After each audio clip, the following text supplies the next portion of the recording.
दिल्ली सरकार 7 नए hospital with a total capacity of 6,800 beds, 6800 beds बनाने जा रही है।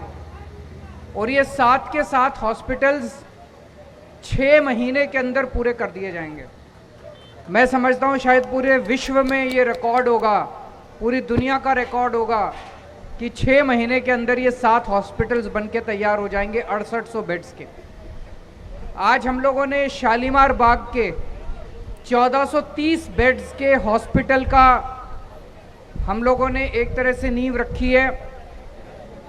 आज से 6 महीने के अंदर ये 1430 बेड्स का हॉस्पिटल बन के तैयार हो जाएगा।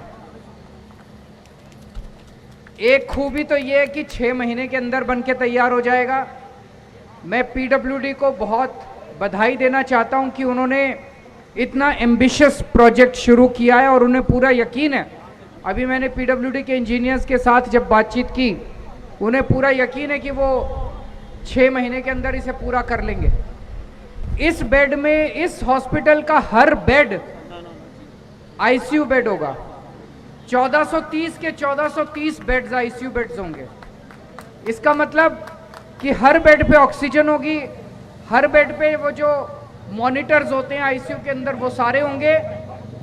अगर उसे नॉर्मल बेड की तरह इस्तेमाल करना चाहें, नॉर्मल बेड इस्तेमाल कर सकते हैं, लेकिन अगर आईसीयू बेड की तरह इस्तेमाल करना चाहें तो 1430 के 1430 बेड्स पे आईसीयू का पूरा इंफ्रास्ट्रक्चर वहां पे मौजूद होगा।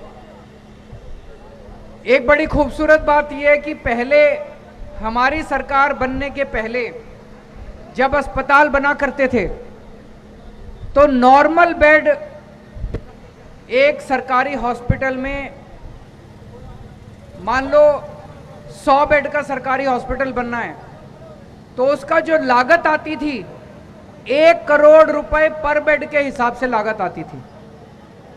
2015 के पहले, हमारी सरकार बनने के पहले नॉर्मल बेड की लागत, ये जो हॉस्पिटल बन रहा है इसकी टोटल लागत 275 करोड़ रुपए है। 1430 बेड्स, 20 लाख रुपए पर बेड की लागत आ रही है और वो भी आईसीयू बेड की।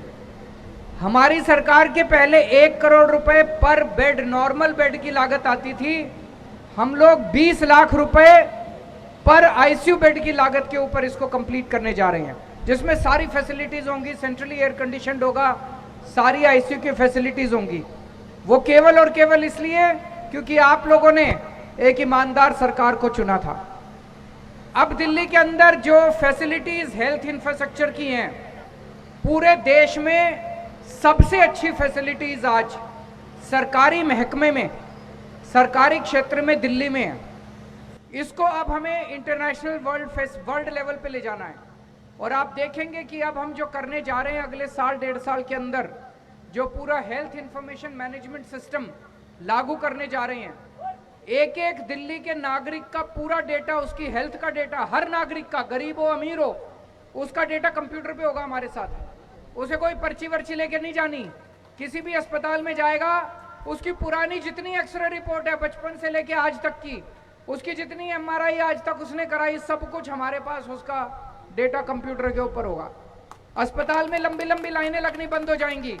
आप कंप्यूटर के ऊपर ऐप पे डॉक्टर से अपॉइंटमेंट लो, डॉक्टर अपॉइंटमेंट देगा, उतने बजे अस्पताल पहुंच जाओ। कोई रजिस्ट्रेशन की खिड़की पे जाने की जरूरत नहीं, कहीं जाने की जरूरत नहीं, सीधे डॉक्टर के पास जाओ, डॉक्टर आपकी इंतजार करता मिलेगा, कोई लाइनों में खड़े होने की जरूरत नहीं है। और सबका, हर दिल्ली के नागरिक का हेल्थ कार्ड बनाएंगे और जिसके हाथ में हेल्थ कार्ड होगा उसका पूरा इलाज फ्री, सब कुछ फ्री, उसको अपनी चिंता करने की जरूरत नहीं है, सब कुछ उसके लिए सभी अस्पतालों के अंदर फ्री होगा। तो अब हमें इंटरनेशनल स्तर पे ऐसा सिस्टम, मैं नहीं समझता कि दुनिया के किसी देश में है आज तक, जो सिस्टम हम दिल्ली के लिए अब सोच रहे हैं। आज इस अस्पताल का इनॉग्रेशन करते टाइम मैं खासकर हमारी एमएलए वंदना जी को बधाई देना चाहता हूं। इन्होंने बहुत मेहनत की है, इन्होंने खूब दौड़ धूप करी है, जमीन डीडीए से लेने से लेके और पूरे हेल्थ डिपार्टमेंट में।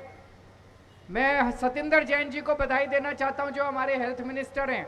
और जिन्होंने पूरा ये कंसीव किया कि अब इसको 6 महीने में हम बना के तैयार करेंगे।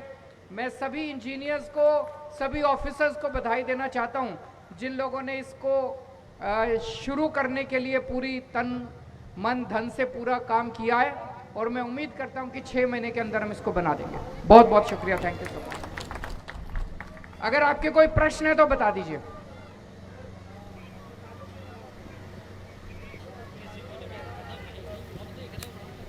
सर, अस्पतालों के अलावा दिल्ली में नासा की तस्वीरें भी सामने आ रही हैं।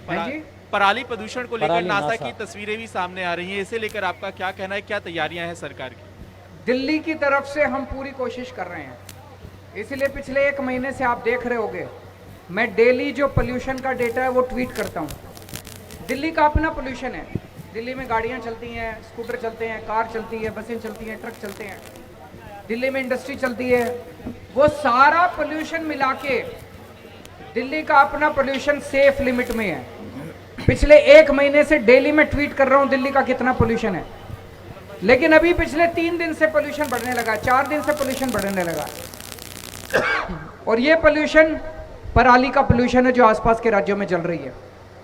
आसपास के राज्यों में किसान पराली जलाने को मजबूर हो रहा है।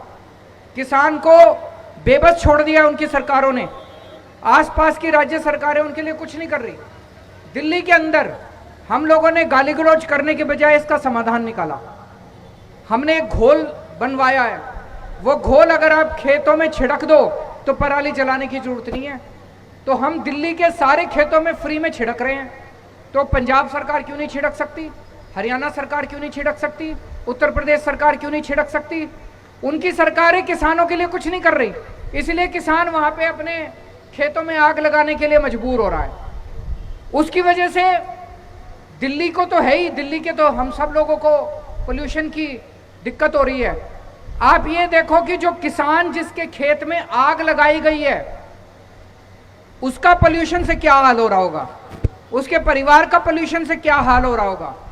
तो ये जो आस पड़ोस के राज्यों की सरकारें हैं, मैं उनसे निवेदन करना चाहूंगा कि अपनी जिम्मेदारी समझें और जिम्मेदारी के साथ किसानों की मदद करें। पिछले दिनों हेलो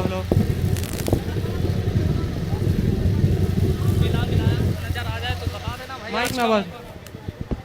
वो पूछ रहे हैं कि लगातार पेट्रोल और डीजल की कीमतें बढ़ रही हैं। ये जिससे भी मैं बात करता हूं, यहाँ इतने सारे आम लोग खड़े हैं, वो भी मानेंगे कि पेट्रोल और डीजल की कीमतें अनाप शनाप बढ़ती जा रही हैं।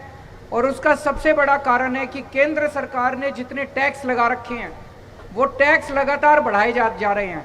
तो मैं केंद्र सरकार से अपील करना चाहूँगा, इस वक्त लोग बहुत ज़्यादा मुसीबत में हैं। कोरोना की वजह से लोगों की नौकरियां चली गई, तनख्वाहें बढ़ नहीं रही, खर्चे बढ़ते जा रहे हैं। ऐसे में लोगों की मदद करने के लिए केंद्र सरकार पेट्रोल और डीजल के ऊपर करों के अंदर भारी कमी करे ताकि पेट्रोल और डीजल सस्ते हो सके। बहुत बहुत शुक्रिया, thank you so much. Millet times को आपकी जरूरत है, हमारी आप माली मदद करें। हर महीने सिर्फ 100 रुपये और 1 साल के लिए 1 साल सिर्फ 1000 रुपये। रकम भेजने के लिए यहाँ दिए गए फोन पे, गूगल पे और पेटीएम नंबर का इस्तेमाल कर सकते हैं।